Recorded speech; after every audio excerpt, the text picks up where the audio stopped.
My lady, you know me no forgive up on you never. Wanna be with you forever, forever, forever, forever. Oh baby, where we they go? Now forward and far, backward never. Them they pray make we run down never, never, never, never. I'ma get that low.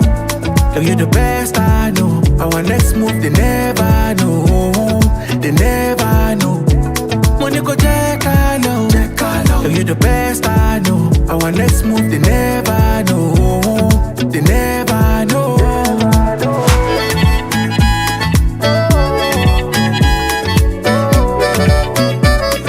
They never know.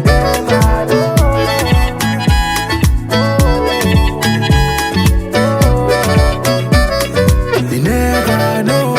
Without you, baby, the journey go too rough. So you know, girl, I be feeling this love. Even when I'm down, you wanna wait in this up. It's not blessing, I'ma no be luck. Baby, nobody feel day like you. I said nobody feel make me feel the way you do. I'ma get that low. Girl, you the best I know. Our next move they never know, they never know.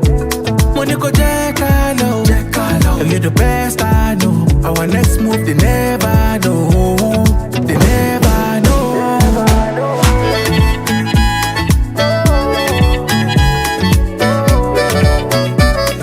They never know.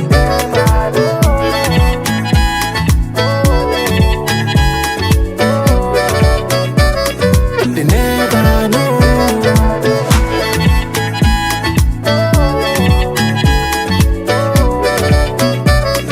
They never know. They never know.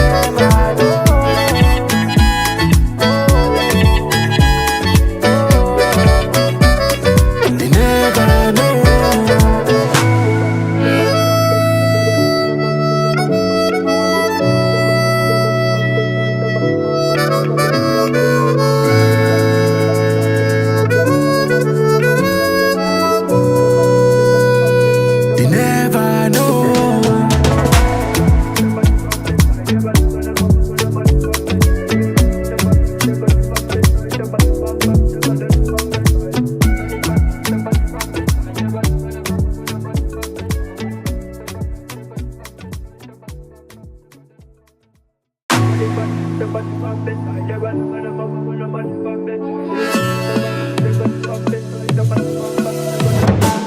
My lady, you know me no forgive up on you never. Wanna be with you forever, forever, forever, forever. Oh baby, where we they go? Now forward and far, backward never. Them they pray make we run down never, never, never, never. I'ma get that low. Girl, you the best I know. Our next move they never know, they never know. Money go check low. Girl, you the best I know. Our next move they never know, they never know.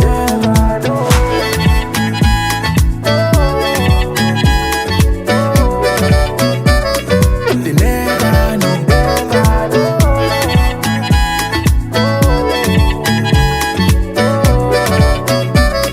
They never know.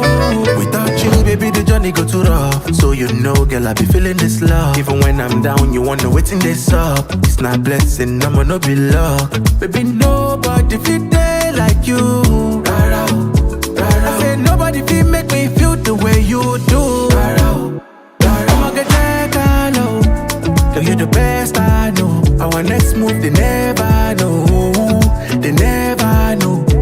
Money go check low. Girl, you the best I know. Our next move they never know, they never know.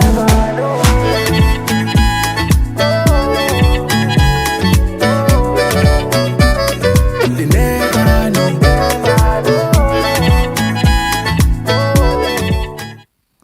There we go. Let's do it, everybody. Thank you for tuning in. We're back. Happy New Year. This is the first stream, the first Hohner Live of 2024. And also, maybe one of the last ones. We're coming up with a new format, so doing something new pretty soon. Let us know in the chat from where you're tuning in. And I'm also interested. I just asked like how old you are. So yeah, feel free to answer that question. I just want to check out who's watching here. And I'm super excited about today's guest. I think he doesn't need any further big introduction. He's the coolest harmonica out there. Please welcome Jason Ricci. What's up? I saw that video. Yeah, I was just like figuring out because like I posted the actual thumbnail first on Facebook, but I didn't reach like anyone with that. So I went through my phone and like tried to find that old clip. What was that? One of my Patreons? I don't know. Like I made something for you, but I'm gonna share my screen for a second, okay? okay, I don't know if that'll work. Ready? Check this out. Ready? So here is you this works. and the robot from the movie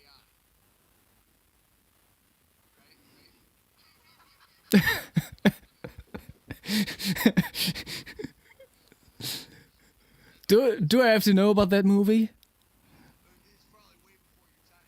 Speaking of age, right? Okay. It's such a beautiful movie, and the robot is beautiful, just like you, Konstantin. Oh, people say I can't hear Jason. Let me try. Oh, I see. Oh, yes. Now. Check 1 2 1 2. Yeah, there we go. All right. Let me show the robot one more time, right? Yeah, please give me an update in the chat. I was just like too dumb to turn up the volume of the desktop audio. Okay. All right. Anyway. All right. All right. I'm back. Oh, yes. I think you're still sharing the screen. Oh, let me stop. Okay. There we are. Sorry about that. Nice. We were just talking about you coming to Germany this year. That's amazing. Yeah. Well, hopefully, yeah. Hopefully I get to come see you. Yeah, we were just talking about maybe doing like a little seminar workshop kind of thing. So yeah, we already got that question here in the chat. Who was that? Flying Harp. Can you please ask Jason if there are any other gigs besides the Blues Fest in Geildorf in Germany? Yeah. So if you visit the website www.muddylives.org, we have some dates. Let's see here. We'll take a look at them right now. Right. Go back here. Right there. So here it is, Muddy Lives. So here's some of the other dates that I have. But right now I don't know. So we're going to be adding more in just a minute, you know, hopefully. Oh yeah. Nice. That would be cool. That would be the first time actually meeting in person, right? That's crazy. I feel like I already know you. Like, I feel like we met and we've hung out before, you know? Yeah. Oh yeah, Bruce is tuning in too. We got Tina from the Discord server. I'm sure Babak is tuning in too. Oh, Mosen is there too from Tehran. Yeah, that's awesome. Tina's asking, are you coming to Sweden? I don't know. I don't think so. Not yet. Okay. I don't know. If she knows of any clubs, tell her to email or well, I'll tell her. Email muddylives.de and Okay. the agent over there will work to get us there. So if people have no idea how powerful an email to a club is of like, oh, I would love to see so-and-so at this club. That's I would true. love to see Yeah. whoever. Right. One single email will make a huge difference. Even if the owner of the club doesn't know my name, has never heard of me or anything, sees the email and deletes it. Then when my agent calls and says, hey, we're trying to put Jason Ricci in there, he'll think, oh, I've heard of that name somewhere. Exactly. And has no idea where, right? It's just, it really, really helps. Yeah. Yeah, that's it. Oh, Bruce says, see you in Geildorf, Mooncat. All right. All right. Nice. Man, Bruce, then I gotta be there too. I'm not sure if I told you, but I think last week I held a speech about New Orleans and the music in New Orleans. You told me. You told And me. in the end of the whole thing, I actually quoted part of your post that was just about your nomination for Best Blues Album. Yeah. Thank you. On Offbeat. That was Yeah. like the perfect ending for the whole thing. And actually, like during my research and stuff, I also came across that harmonica player I never heard of, Grandpa Elliot. Yeah. Yeah. I was really happy to see Lee Oscar actually made a Grandpa Elliot harmonica. Oh, wow. Yeah, I unfortunately I think it came out right after he died, but Yeah. Which but- was but may- 2 but years ago, maybe- right? yeah, but maybe before that. But he was a famous, mostly a street musician here. Exactly. Yeah. So did you ever encounter him or like did you Sure. make music with him? Yeah. Lots of times. No, I never played with him. Okay. I just put money in his bucket. That's all. Oh. Yeah. Yeah. I never said, "Hey, I'm a harmonica player." too." No. Yeah, just Do you actually like to be on stage with other harmonica players or jam with other harmonica players? I think it depends. Okay.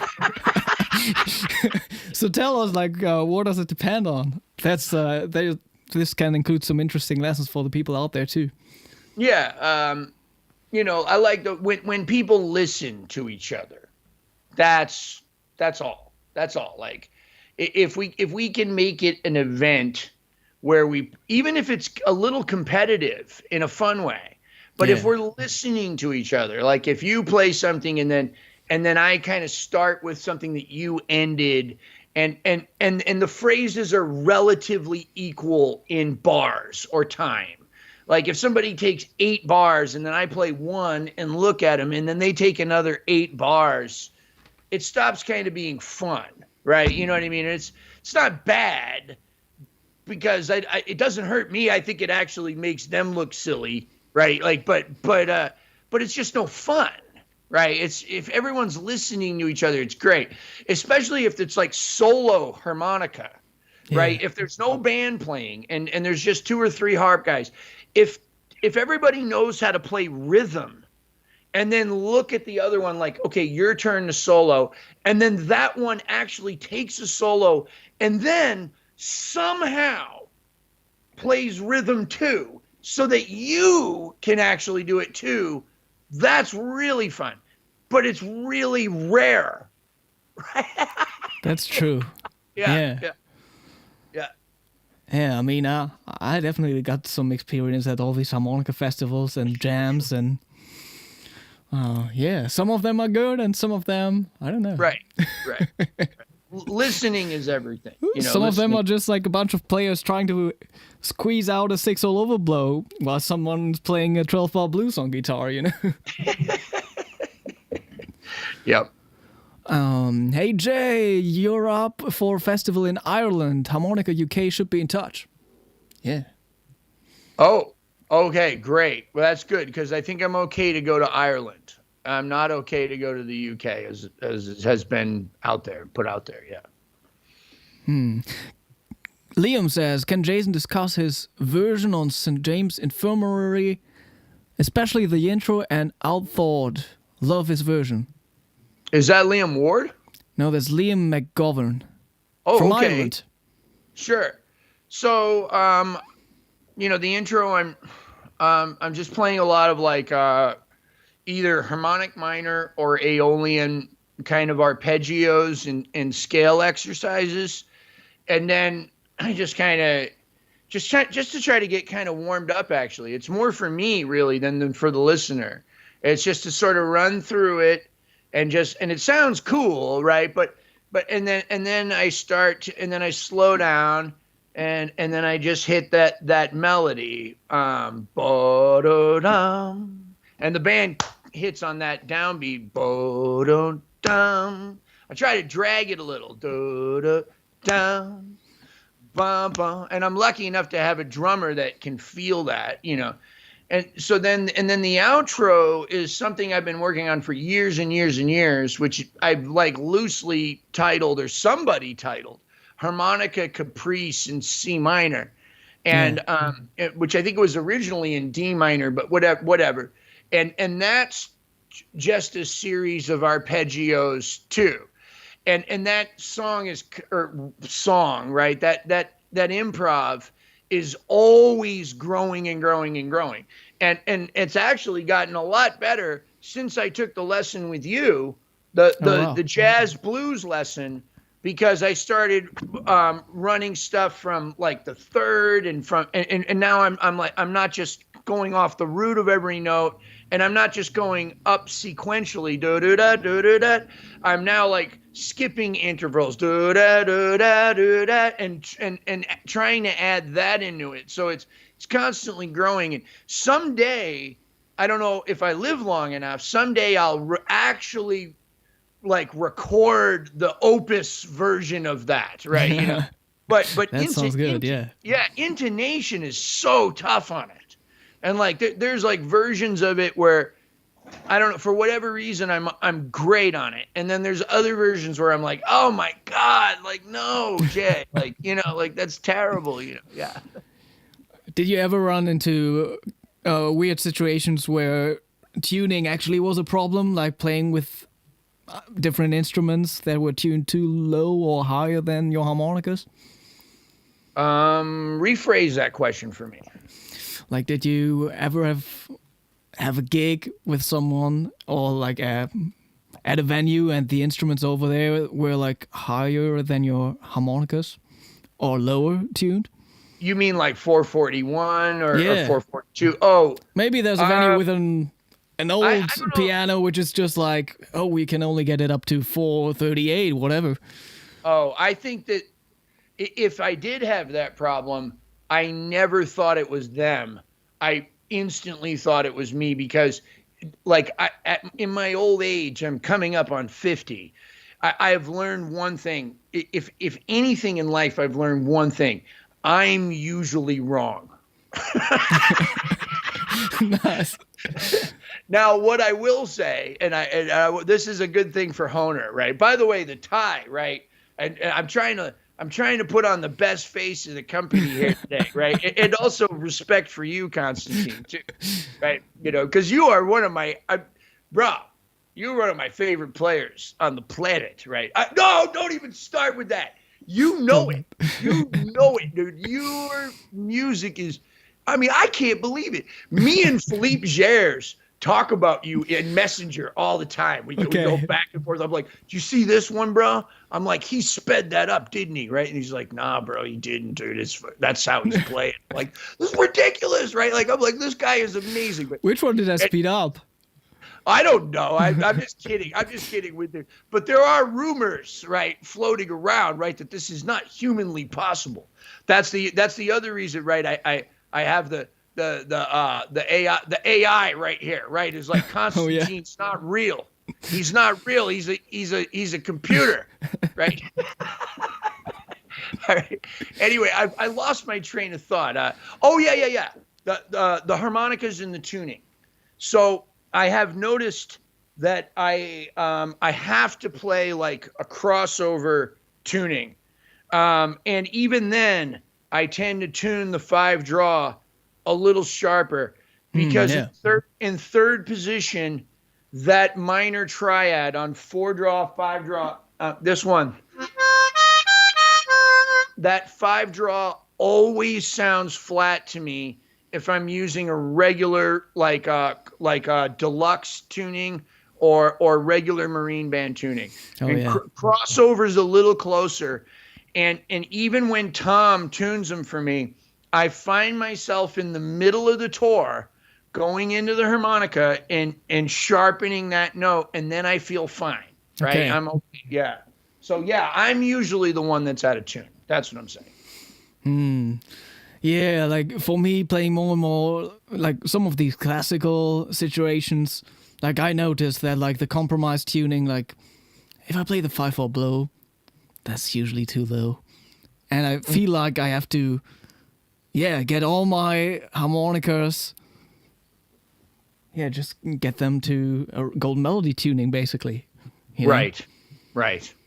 I mean, it's cool. I like to play just like double stops and stuff like that, and I like them to sound good. Sound good, you know. But yeah, in the end, if I play a Bach piece on stage, like I should go the golden melody way, you know. I know, it's almost like Brendan Power type of situation with just regular tuning, where like we need a harmonica for this song, a harmonica for that song, like a specific B flat for this song, same tuning, specific B flat for this, same tuning, but a cent sharper here, cent sharper there. It gets really crazy. Yeah, that's true. I think I listened to the St. James Infirmary version, and you played it in third position, right? I do. Did you ever try to play it in fifth? Yeah, sure. So here's the problem. Here's why I play a lot of stuff in third that's easier to play in fourth or fifth. Because I have access to the blue notes better. So I don't have to overblow to get the flatted fifth. So even if the flatted fifth is not part of the head of the song, for example, most of the Django stuff is easier to play in fourth or fifth. It lays out better. It's all natural minor, or even the harmonic minor is easier to get. Raised fifth, whatever, no overdraws, none of that. But you can't put any real good blues chops into that without like really jumping through hoops in the number. And I feel that it just, look, I'm trying to be real to who I am. And who I am is a blues player that is dabbling in some of this types of music. So I'm not trying to play perfectly within whatever scale the song is supposed to be in. Meaning, like, if all of the chords have all the arpeggios of the chord have all of the notes that are all in common with one scale, that is not necessarily a deciding factor for me in that I'm going to use that position. I will consider it. It depends on the song. If it were something like House of the Rising Sun or something, yes, fourth or fifth position would be better. I'm not trying to play a lot of blues over that or whatever. But when you listen to Django play gypsy jazz, there's a ton of blues in there and a ton of flat fifths and all of that stuff. And I'm not going to be without that note. Also, the chord, the minor triad, right there, 4, 5, and 6, and then 8, 9, and 10 up top. How am I gonna? I don't want to live without that or that. Right. I probably could learn a lot by trying harder to play in fourth or fifth. But like, okay, one of the songs that I was playing in fourth a lot was Autumn Leaves. And I was like, well, this is the superior position for this song. Superior. Like, there's no question. Now I'm kind of going, oh my God, third might actually be better for the improv, for the whole thing overall, not just the head. But right. And so even that number that I was sure fourth was the best position for, I'm now leaning towards third again. So, God, I don't know. I see. Yeah. I mean, I've played some heads on a different harmonica before than like the actual solo afterwards, you know? Right. That's so you'll switch harps then, you mean? Yeah. Right. I think I also, like at some show I was supposed to play Isn't She Lovely, and they wanted that Stevie Wonder sound, so I played the head on the chromatic. Right. And then I just like let this chromatic, like I played this CX12 jazz. Yeah. Just let it fall down to the ground and grab my C harmonica, the diatonic, you know. I bet you killed it, bro. I know you killed it. That was cool. Yeah. Yeah. And I just feel like sometimes for pop music, the chromatic is a better fit. I'm not a good player, but it's nice. There's certain songs, period, where like I don't care how good you are at overblowing, it just sounds better. And the other thing is, you can do the tongue block splits with all. Like I'm working on a new number for my next record, and the turnaround at the end of the progression is ba ba do ba do ba ba do ba do ba ba do ba do ba. Right now, I can play it on diatonic. I learned it, but it doesn't sound good. And on chromatic, I can actually tongue block.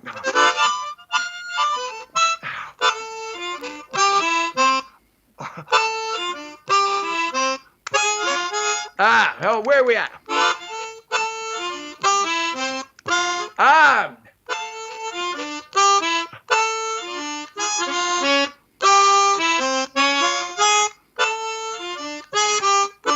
Something like that, right? Oh, but yeah, I see. Just writing it now, right? But I learned it on diatonic I learned it on chromatic and then tried to move it to diatonic, learned it on diatonic, and it just didn't sound good. Yeah. But that splits sound great, So that's a song I'm going to do like you. I'm going to record the head on chromatic, maybe the first part of the solo, right? And then move to diatonic, yeah. That makes sense, yeah. But I need to brush up clearly. Yeah. Yeah. I had something in mind. I forgot. I'm going to move to a question here in the chat. What are your thoughts about harmonica future, mechanical innovation, new generation of players using overblows? Just talk. Okay. You first. You go first. That's so interesting. So, starting with harmonica future, mechanical innovation. I mean, probably ask Brandon Power about that. And I sometimes wonder, like, yeah, what I'm gonna, if I ever gonna play something else, another tuning, or like, like a different kind of thing, a half-valved thing, or if I'm always gonna stick to the diatonic. And oh yeah, that's what I wanted to mention earlier. For me, the same. Like, there's so much stuff that I practice, but that's stuff that I will never share online. I wouldn't put up a video of me playing that because I don't think it sounds good enough. Yeah, right. So yeah, I only put stuff up, and maybe I should be should think less about that, Yeah, I mean, I know what you mean. I will do stuff like that to a degree. Well, I put a video up of me when I was like 14 or 15, when I could barely play, and people really loved it, and they loved to see that, like, at one time this didn't come natural to me, that it was hard, and I was practicing a lot, and I still sounded terrible, right? And then shortly after you put up a lesson on Softly as in a Morning Sunrise, I took a pass at it, and I recorded it, and I put it up, and it was okay. It wasn't great. And there was a little improv in it where I wasn't really, inside of the chords very well, and wasn't navigating the improv for the bridge as well as maybe I am now. But somebody made a comment like, "Oh, great! Like a harmonica player, I can't remember what it was. It was like a crappy blues player attempting to play jazz or something." And I just wrote underneath, yeah. Exactly, right? Like, hey, like, I'm learning too, right? I'm still learning.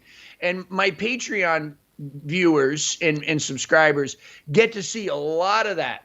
Like, I'll be sitting there practicing something, and I'll show them the amount. They'll see the frustration and the difficulty. And the funny thing is, it doesn't matter what the subject matter is. If it's like ninth chord minor arpeggios, or if I'm or just root notes, it's the same struggle at always that I went through as a kid, that I'm going through now with something else. And the real battle has nothing to do with the music. It's internal. That the battle is not speaking to myself too negatively. Like, I suck, I'm terrible, I'm never going to get this.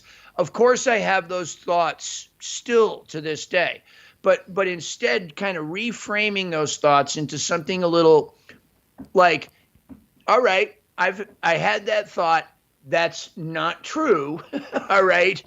I'm going to refocus on, okay, root third, fifth, seven, root third, right? And just getting back to it. So the only difference between when I started and now is that I catch myself making the mistake of talking to myself negatively or in a hurtful manner.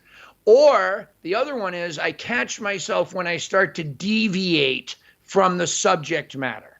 So when I start practicing seventh chord arpeggios and I come upon something cool that's not that, I immediately catch it now and go, oh, okay, wait, that's not what I'm practicing now. Let's try that again later. But right now, stay where you're supposed to be, right?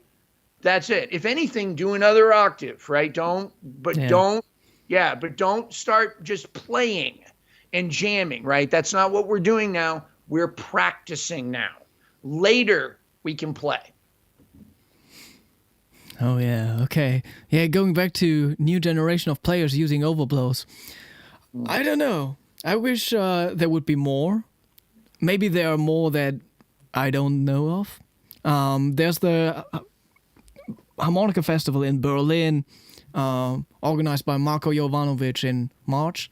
And Rohan, this amazing player from India, is coming. So he's great on the diatonic. I'm excited to hear him again. I think last time was like a few years ago in China. So, but yeah, there are just very few, right? I mean, if you go to Asia to the harmonica festivals, you got big and super young talents, but they all play chromatic. Well, I mean, except for Tansi Liu. Exactly. You know, she plays both diatonic. I think there's a lot more than we know of. That's what I think. That's for sure. Yeah.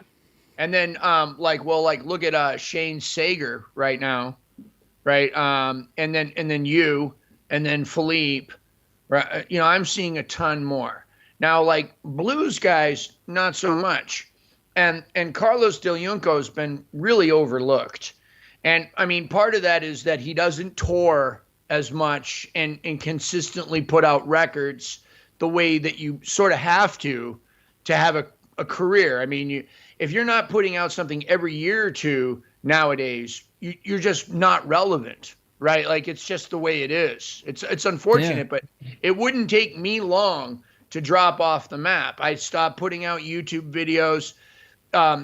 Even if I continued touring a lot, people would be writing, "Oh, where have you been, Jay? I didn't know." You know what I mean? It's like, even today, like I put out a YouTube video every single Friday, and I haven't missed one in 5 years. Yeah. And somebody will tune in for the first time and go, "Oh, welcome back.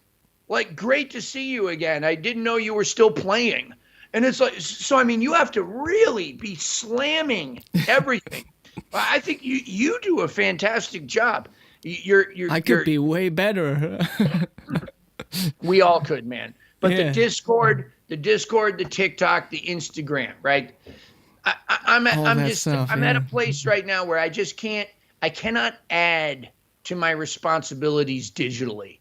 I'm not going to get on TikTok, and I'm not getting on Discord unless I get management, digital management that can figure out how to do it for me, because I only have so much time in my life to devote to constant social media onslaught. Yeah. Too much already is doing that. Not enough practice, not enough time with my wife, not enough peace and meditation and prayer. And the most important things in this world get put on the back burner for a career.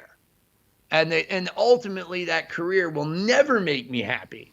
There is no amount of hits or likes or awards or record labels that's ever going to make me as happy as being content with me.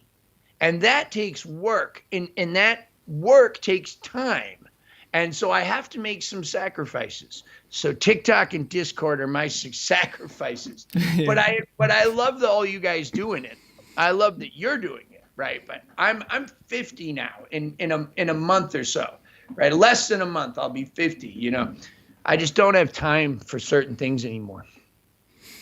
Yeah, that can be a lot. Sometimes I really hate Instagram too.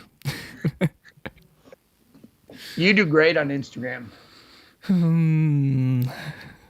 I should put out even more on there.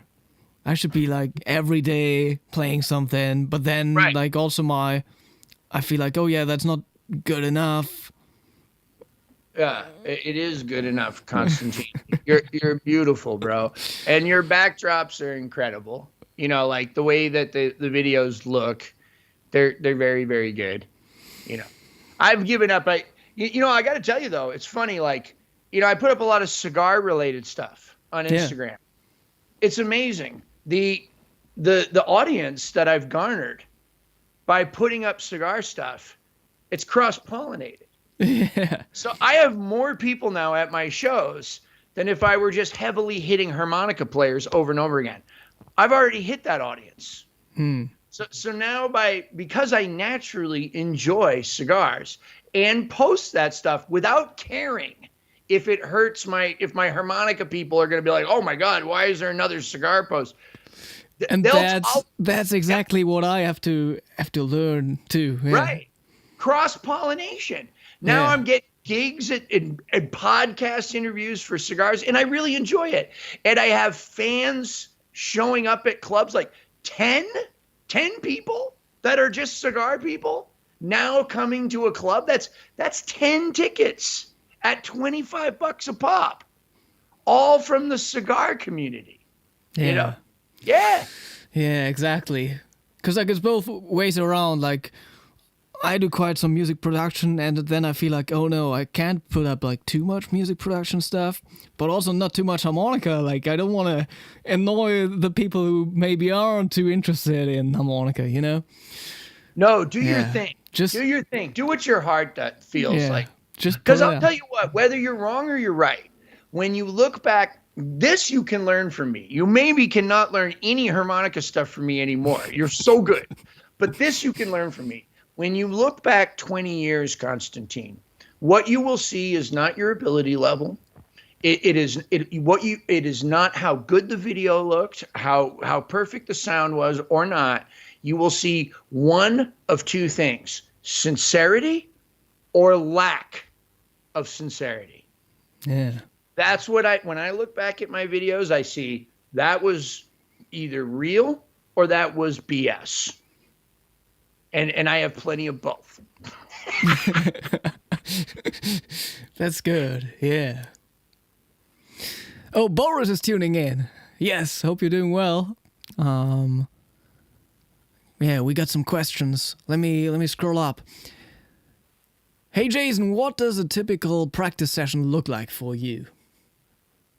Cool. Great question. So I have a little sign on my wall that says 5 minutes. So I try to do 5 minutes a day minimum. It's never 5. It's always 10, 15, 20, an hour, right? But I just start with that little small... But that's awesome, because like it's always about just starting. Right. That's like the same, I feel like that's the same for me with working out. As soon as I start, like that's the hardest. Like the first round, that's the hardest, you know? Yeah. And then... That's it. Also, sometimes in your brain or your body kind of adjusts, and it's like, oh yeah, we are practicing now, or we're working out now, you know? Right. That's why I don't write 15 minutes. That's why I don't write 20. That's why I don't write an hour.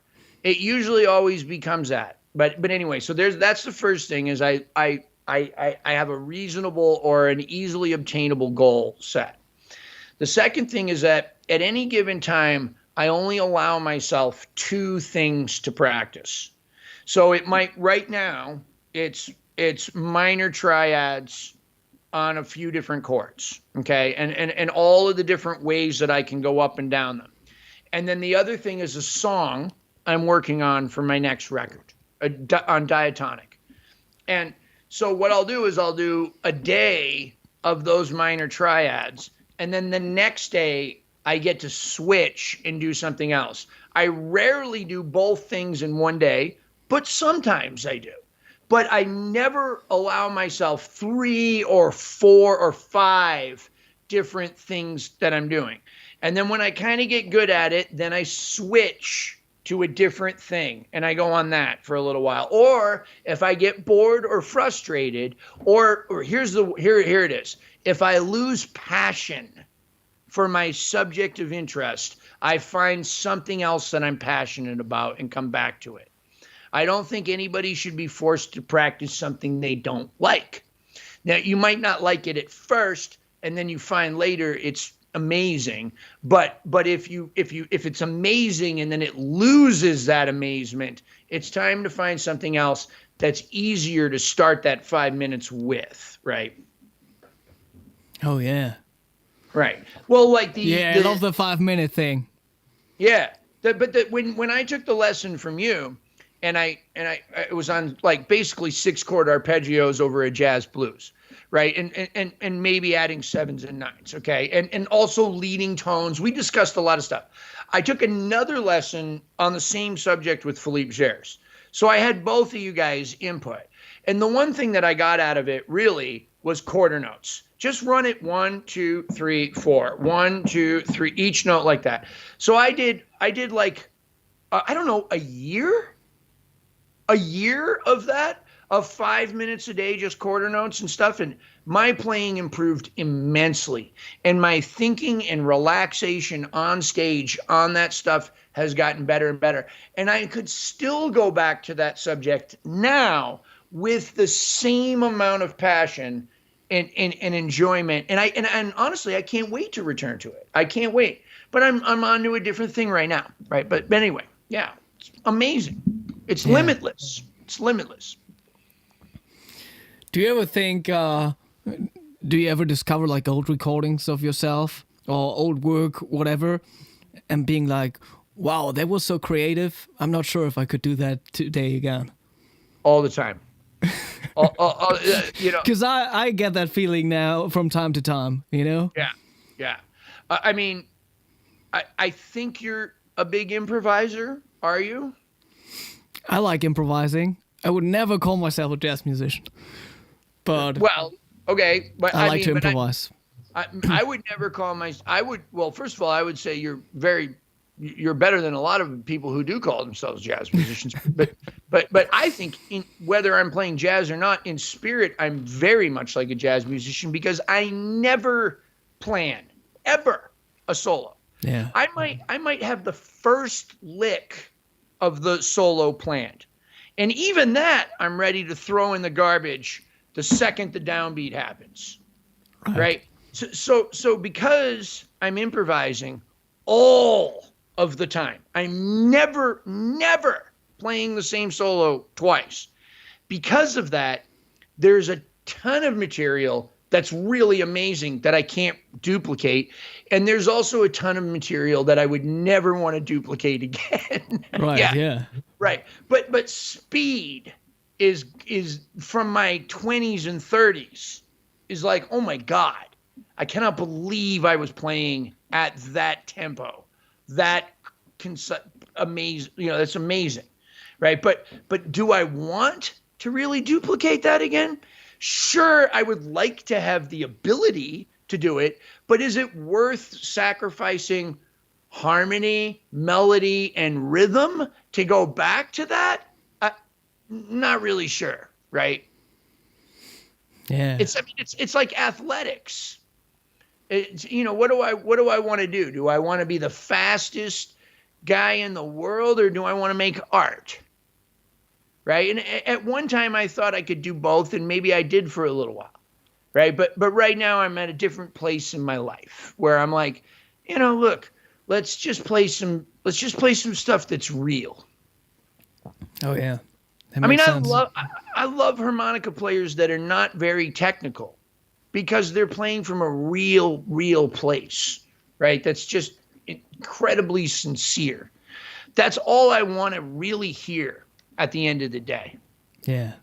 I don't care if it's Howard or you or Taj Mahal, who you know, by all accounts, Taj Mahal is not a technical harmonica player. But when we listen to him, it's immensely enjoyable, very contagious, and incredibly musical.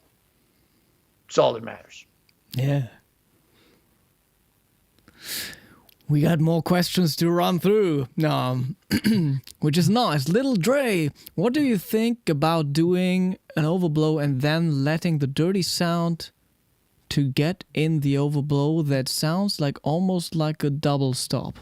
Yeah, I know what he's talking about. Yeah, that's my boy, Little Dre. And by the way, so Dre, I'm going to be sending you some harmonicas when I get off of tour. Okay, so it's going to be a few months, and I'm going to send you your box. I think he's talking about like maybe using like, right, something like that. Yeah. Instead of. I personally wouldn't use that noise right now. But maybe there's some recording waiting that's going to need that. And the proof in the pudding that it can be done is Paul DeLay. Now, he didn't do it with an overblow, but Paul DeLay made this noise sound the best on harmonica. Yeah. So if DeLay can make... Or wait, where's another one? Right, like, if DeLay can make that funny and wonderful and humorous, certainly there's a place for any sound in the world to be great. Yeah, that's what I say to my boy Dre. Yeah. I think at some point I had like a C harmonica where I felt like I could control this, like also with a double overblow basically. And get like that dirty sound. I'm not sure if I can get it now. And that was like a few years ago on stage, and I played it, and I was amazed because I never heard myself doing it. Very intense, and like if you add some hand wah stuff, you know? Yeah. You get that dirt in there.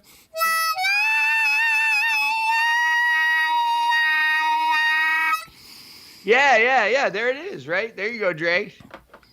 Something like that. Yeah, man, that sounded good to me. David, right spot in the right song. Perfect. Yeah, definitely. David Almandra, hi guys, any chance to see Jason playing live in Europe this year? Yeah. Yes, right. Muddylives.de. Yeah, check out the link. We posted earlier in the chat. D Church, is auto-tuning impacting your music yet? How do you feel about vocalists or musicians that are using AI or combining multiple takes to enhance or create music? You take it. Take it first, bro. This is right up your alley. Wow. Talking about auto-tune, I feel like if you listen to pop music, stuff that's on the radio, even the stuff where singers are like, oh yeah, I don't use autotune, every producer puts autotune on there. Even if you can't hear it, you know, like sometimes, of course, in some styles or some rap music, trap music, people are turning it up, but then it's an effect, like right. It has to be heard on purpose, and they actually like record themselves listening to themselves through the autotune on their headphones. Yeah. So yeah, it's not impacting my music, and I suppose it's not impacting yours. No, I mean, you know, I can say on my last record, we did not use any on any of the vocal parts. And additionally, we recorded the entire record, almost the entire record, completely live. So there's not even any punch-ins. You know, there's not even any solos that got added. There's one or two here and there. There's like one time we had the guitar on Hip Hugger, I think it was. We had the guitar play rhythm, and then he got to do a lead because he can't do two things at once, right? And then on Terrors of Nightlife, the solo was punched in. Okay. Yeah. But the rest of the album is live. There's bleed through from the drum mic to the harp amp, to the guitar amp, to the bass, to the vocals. So there was no way to punch in. There's no way to really auto-tune without auto-tuning everything else. And that's fine. But I have nothing against it. I don't see anything wrong with it. It's all in how you do it. As far as AI music goes, I don't know. You know what I mean? I mean, right now the state of AI is, I think it's pathetic. It makes a lot of mistakes. I've seen even photographs of people. They're supposed to be pictures of like a football player, and the guy has 6 fingers, right? Like it's still missing the mark heavily, right? Like it's not. Yeah, I don't know. If people like it, that's fine. Yeah, I don't know. It's getting there, and they are more. It's also like a big marketing kind of thing right now. Every plugin for like music production, also they are like, oh yeah, and it has some AI features. Yeah.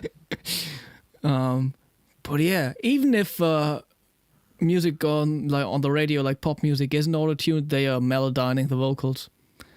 But in the end, you can't be a good singer automatically if you're using these tools. Like, in the end, it's still about like the expression you put into it, If you don't have that, you're also gonna sound shit through autotune and melodyne. Yeah. So yeah. But yeah, combining multiple takes, I mean, that's usual. Like sometimes for stuff that I put on, like, I don't know, if it's like a short clip and a short solo, then it's like basically half improvised. I try to figure out something, and I get the first 2 phrases that I like that were improvised, and then I build up on it, and yeah. I've done a lot of. I don't even have a choice a lot of times. Like if I'm doing somebody else's record, and they ask me to record, I'll give them 4 or 5 passes, and then from then the producer usually chops it up himself. And puts it together. Sometimes I don't like it. Like if like one lick is in 3rd position and one lick is in 2nd, I know that doesn't. It's not impossible to do that, right? Yeah. So I don't like it. All right, but that's not up to me. It's not my art anymore. I gave them some of it, and it's up to them to do whatever they want with it. So I don't get mad. Yeah. I'm mad about it. One funny thing about autotune, I think I told about this before on stream, but that's fun. Definitely worth checking out. I once recorded a harmonica solo while I was playing through autotune, and I was like turning up my headphones so that I could basically only hear the headphones and not the actual sound from the harmonica. So I had a C harmonica in my hands, and then I cranked up the autotune, but set it to F sharp, completely different key, and then it feels like you're playing a completely different instrument. Whoa, that's crazy great experience. So yeah, that's interesting results. Don't forget Todd Parrott for overblow players. Yeah, South America is full of overblowers. That's true also. Yeah.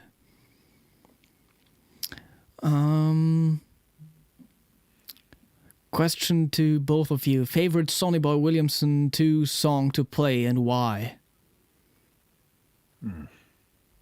Wow.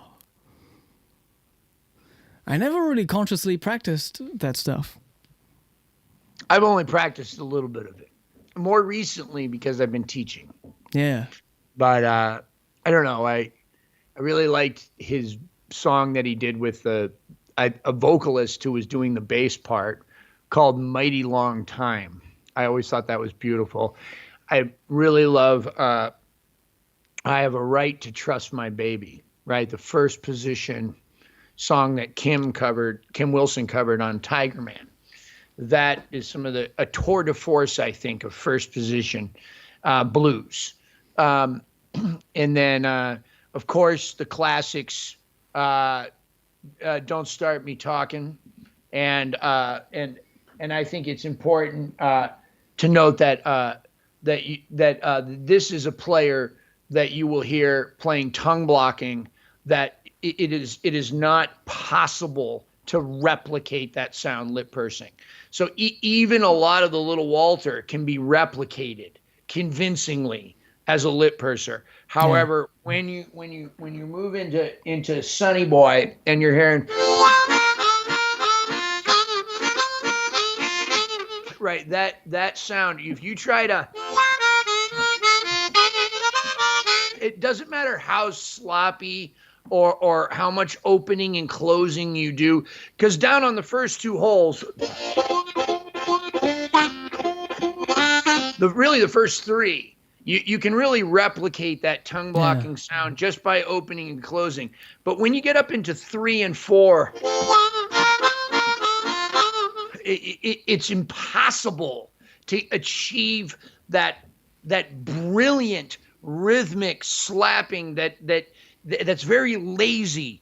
And more importantly than even the sound of it is how it makes you feel time as a player. It's like, one of the things that I hear from people who are just getting into pedals is they're like, wow, it's making me play different and I'm excited. So like sometimes we hear a lot of talk about, oh, well, you need to be a good player before you get a pedal, or pedal's not going to give you tone. That's true. It's absolutely true. However, sometimes like an octave effect, or like you said, like having the auto tune on F sharp or something, it can force you to play differently.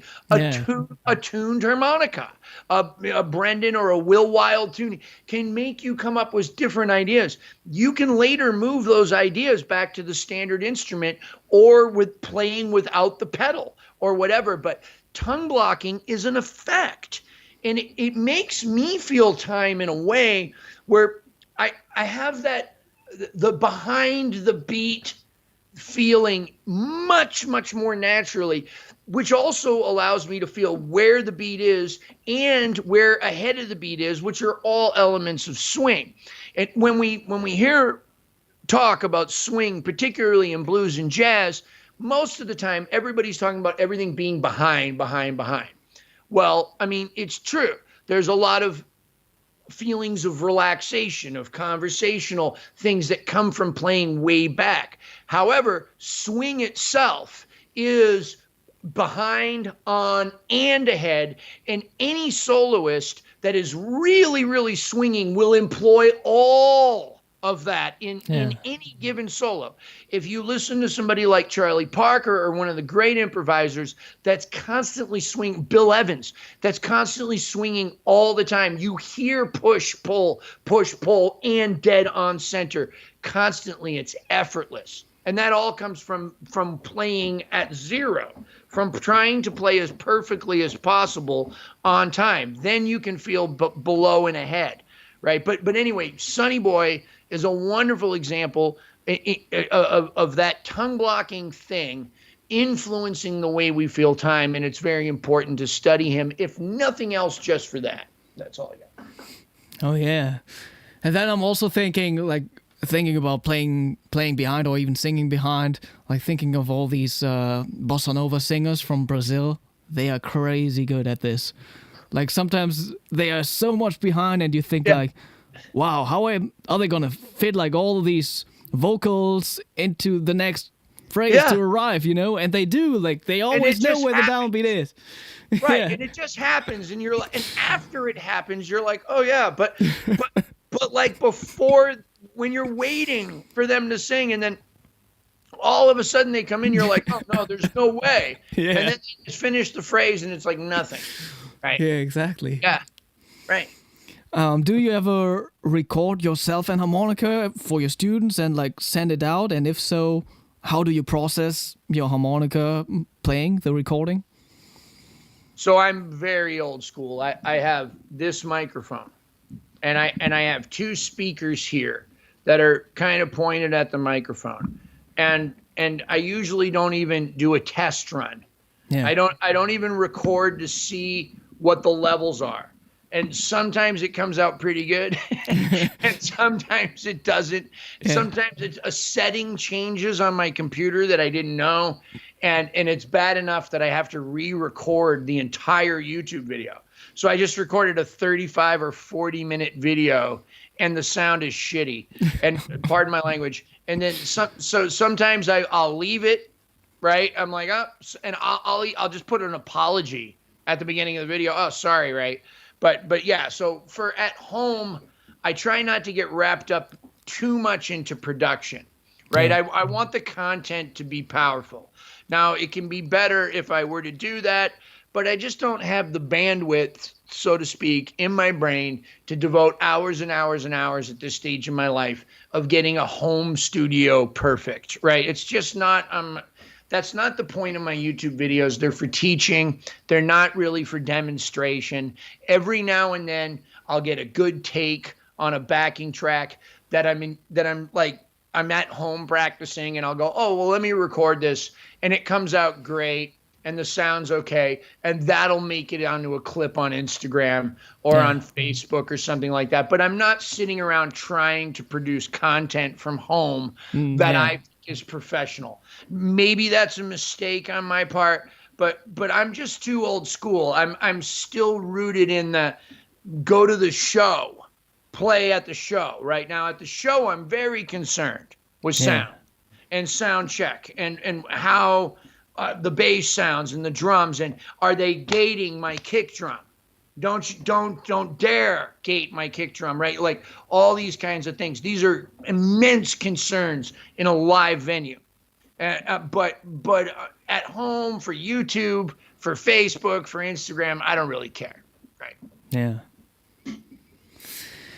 Boris, I love sharing my learning process. When I get okay result, I make something like YouTube Shorts. It helps me to progress and to watch my progress during years.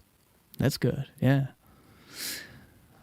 Agree. It's like a diary. Putting up content on Instagram, on Facebook, on YouTube is a beautiful video diary that you can look back at the rest of your life. Yeah. For better or for worse. Richard Slay. Hey! Why did we never do a Hohner Live? We should. Good for Richard. I'm glad he's advocating for himself. He needs to. Richard is too passive. You know, he's just a guy that loves what he does and he does it very well, but he's not a great self-promoter. Right. And so I'm glad. I applaud you, Richard, for coming on here and saying, hey, where's my Hohner Live? Because I for one, will tune in to watch you, my bro. Yeah. Good for you. Good for you. Yeah. Thank you for your comment. So his question is, when you talk about practicing quarter notes, you mean 1, 3, 5, 6, etc. for one measure? Right. So if I were to, here's the exercise you gave me, Konstantin. So it was a jazz blues, right? So instead of trying to swing it or improvise, so to speak, like.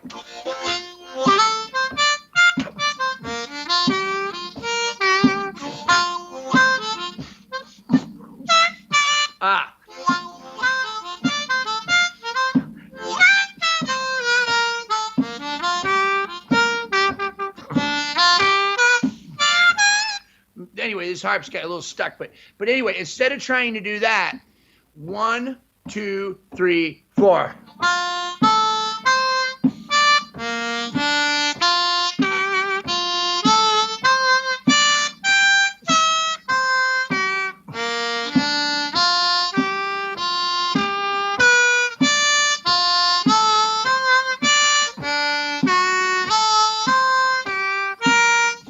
So now what's happening there is a few things. Okay, so first of all, I'm limiting myself by not allowing myself to improvise in the slightest way possible. I'm trying to go 1, 2, 3, 4, and I'm trying to do that on the beat.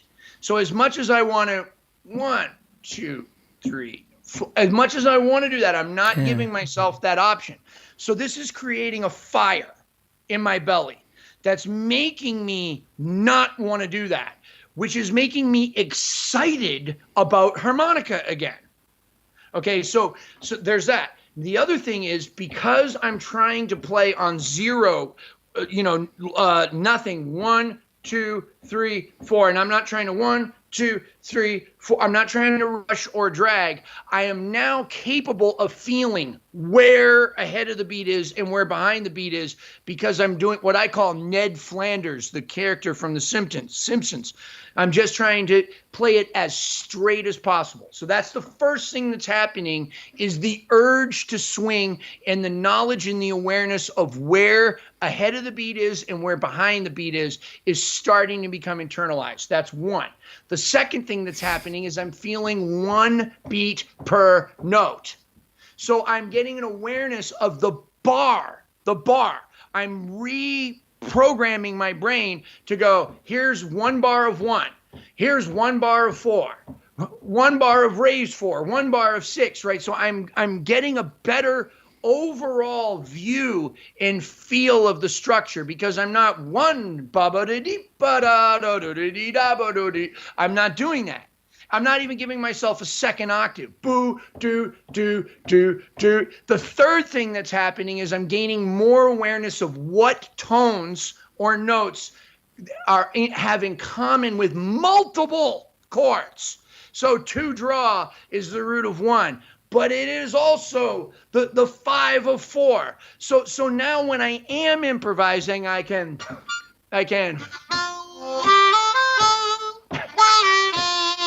on 4, I am already there on the same note. So I'm getting a better awareness of leading tones, because I'm not trying to do and up and down and up and down. There's nothing wrong with that. That's what I'm going to do later. Next, I'll take the same exercise, quarter notes, and do it from the thirds. Right? And then do the... Right? And do the same thing down, anyway. Yeah. And also, like, I don't know, for my students, like, transitioning into jazz, just getting used to playing, non-stop lines of quarter notes or eighth notes, Right. It's just so important for overall feel, right? I mean, because in the end, like, for me, rhythm is always going to dominate how everything sounds, right? It's like, it either sounds, it's either fun or it's not. Yeah. Yeah, rhythm is number one. Like, if I listen back to recordings of mine, I mean, the two only things I'm looking for is intent and attitude. That's right. So, like, listening back to it, did I really want to play that in that very moment or not? Yeah. Am I just, like, playing around, Right. That's and you can feel that even if you're like a third person. Right. Or even an amateur they might not be able to describe why they like it or not, but they know why they do or they don't. Yeah. Because, like, I'm just thinking about these two terms since I had the chance at some point inviting Howard Levy here to Hamburg, and he gave a workshop at the music school here in Hamburg where I studied. And he was teaching all the students, all the jazz students.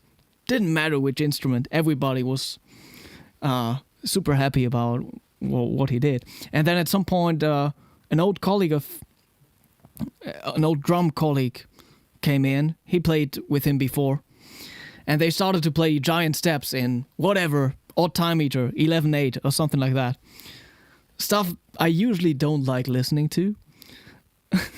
But the drummer played so few notes. Mm-hmm. It was amazing. It's brilliant. And he said it's all about intent and attitude. That's it, man. That's it. I really enjoyed that. He didn't do too much, but it was like he meant all of it, That's it. I couldn't agree with you anymore. That's it. Do you mean it? Do you mean it? Like, that's the thing. Like, there's so much talk these days about oh, too many notes or less is more or whatever. Well, I've listened to people playing less is more for the sake of less is more with the intellectual approach of this is important to do, and it absolutely comes off as complete garbage. They'll be like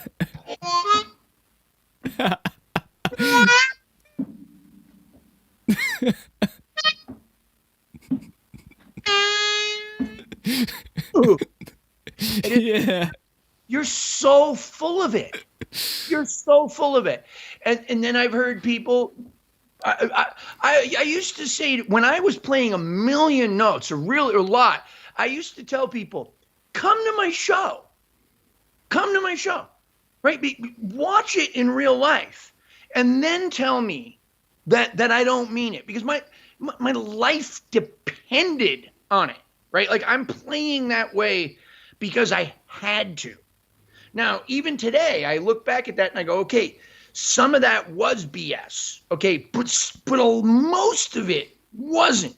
And I've just changed as a person now, where I'm like, I'm going to do a little bit less. Why? Because I'm doing more of harmony. I'm doing more of something else, a different type of rhythm. Instead of I'm like, right? You know what I mean? And it's just, but it's because I've evolved as a human being. I'm not consciously going, oh, well, less is more and music is the space in between the notes, blah, blah, blah. And all these little cute little Buddhist phrases, right, that, you know, Eastern thought that's going to like impress my friends on Facebook, right? No, I've really internalized the idea that, oh, I want to make one note do two different things over three chords. And that's why I'm doing it. It has no other, it's not, it might sound like less is more, but that's not the intent. The intent is more of something else, right? That's awesome, silly. yeah. Silly. People are silly. Mateo Peralta works overblow 3-hole. Yeah, of course you can play a 3-hole overblow. I don't think I've ever played it. Yeah, I don't know. Like, it doesn't make too much sense. Like, usually also, like, if you want the bands to sound good and stuff on hole 3, you won't set the 3-hole, the action of the 3-hole blow to play a perfect overblow. But it gives you a flat third, right? It's like an alternate sax fingering, you know? Wait, Brandon Powell calls it. Yeah, enharmonic. Enharmonic. Enharmonic. So it gives you a flat third, right? I mean, it kind of gives you something that's a little lower than the 4-hole blow. Or it should be the 4-hole blow, right? Oh, right. I mean, it's not set up to do a 3-hole blow. Oh, yeah. Yeah, a little lower than the 4 blow, yeah. But it's like, that's cool. Wow. So, yeah. You're amazing, bro. Boris, I got 25k subscribers on YouTube, but at a certain point, I got very tired of social media. I want to practice more now. Learning chromatic with Bill Barrett. That's a good choice.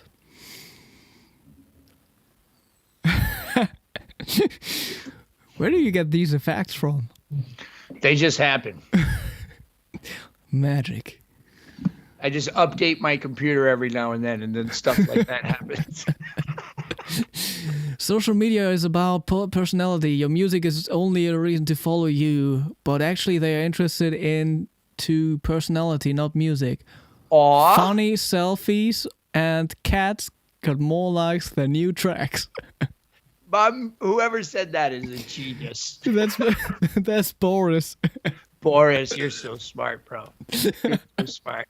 You're so smart. But I notice, I mean, sometimes, you know, I put out, I think, oh yeah, this is awesome. This is the best thing I ever did. And it's in my story or it's a post. And then afterwards, there's like a story post of me, I don't know, just like whistling out of tune notes into the microphone. And that gets all the views. Everybody sees that. But nobody sorry. hears me do the good I'm stuff. sorry. I'm you know? sorry. Jeff, do you have any instructional events planned this year, like Helen Harp Fest? Is that how you pronounce it? I'm banned from the Helen Hart Fest, by the way. Okay. That's a clear answer. Again, Boris. Jason, did you ever count your syncopation, like dotted eights, etc., or is it naturally for you? I really like your syncopation, and sometimes I hardly understand what is in your head. I want a lesson. Yeah. I would love to take more students right now. I just can't. I'm getting ready to leave the day after tomorrow for basically what's 3 months of touring. I'll be home for a day or two here and there a few times, but I will basically be gone from my own home until April.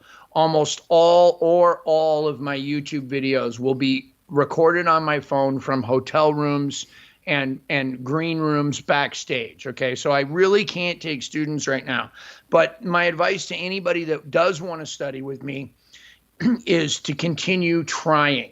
Just be patient, constantly email me. You won't bug me. All I'm going to do is remember your name more when I do have time.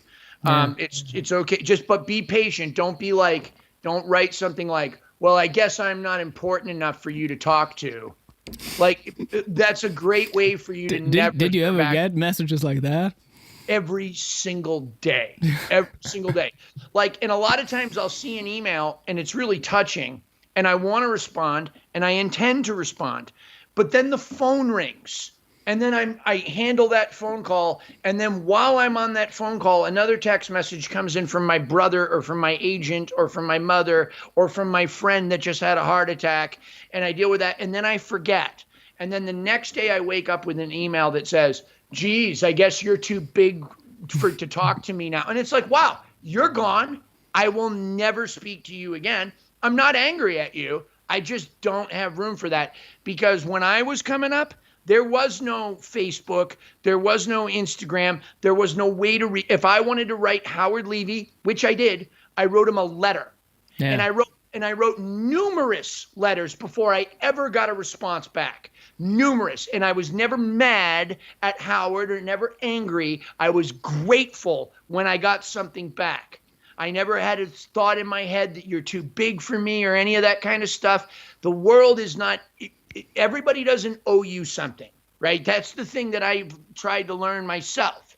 The world owes me nothing. I owe somebody something.